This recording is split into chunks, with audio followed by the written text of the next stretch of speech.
Hello मेरे प्यारे छोटे छोटे नन्हे मुन्ने बच्चों, कैसे हो आप। पता है, अगर हम बोल नहीं पाते तो हम इतनी ढेर सारी बातें अपने दोस्तों से कैसे करते। और अगर भाषा नहीं होती, अगर हम बोल नहीं पाते तो फिर हम गाने कैसे सुन पाते।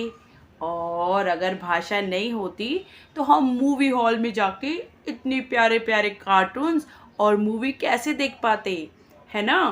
तो भाषा होना तो बहुत ज़रूरी है। और आपको समझ भी आ गया होगा कि आज मैं आपको पढ़ाने जा रही हूँ भाषा। तो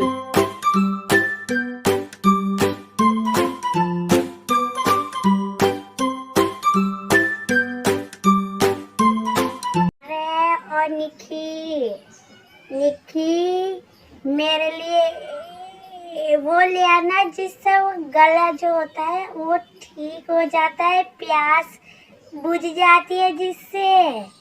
ओ निक्की,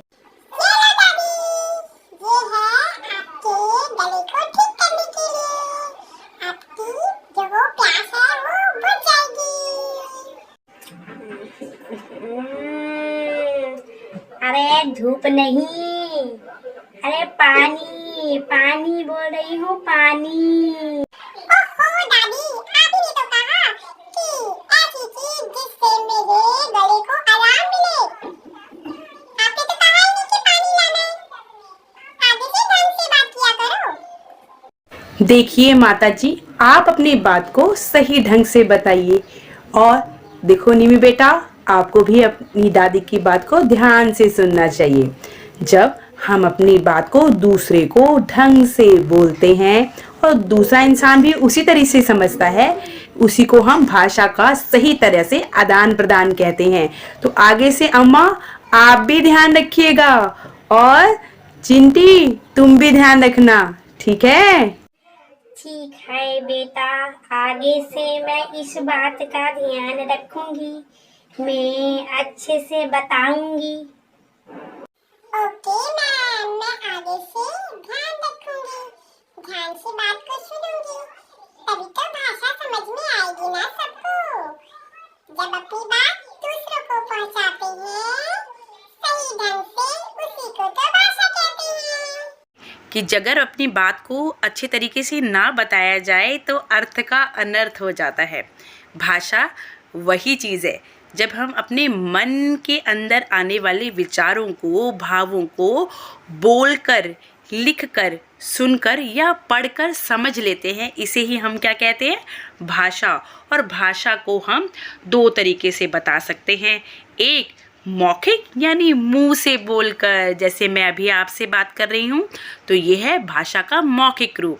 और दूसरा, आपको यही बात जब मैं लिख कर बताऊँ, जैसे अभी लिखा हुआ है और आप उसे पढ़ रहे हैं, तो वो होगा लिखित रूप।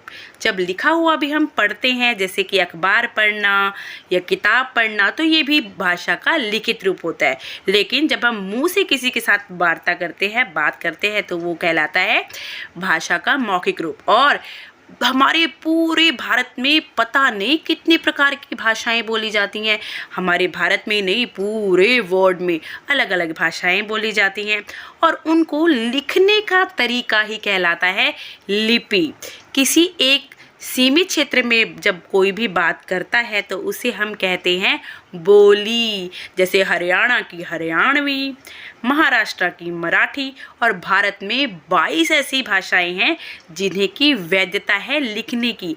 और जब हम किसी भी भाषा को, बोली को लिखते हैं, उसके लिखने के तरीकों को, यानी कि लिखने के कुछ चिन्ह होते हैं, उन्हीं को हम बोलते हैं लिपि।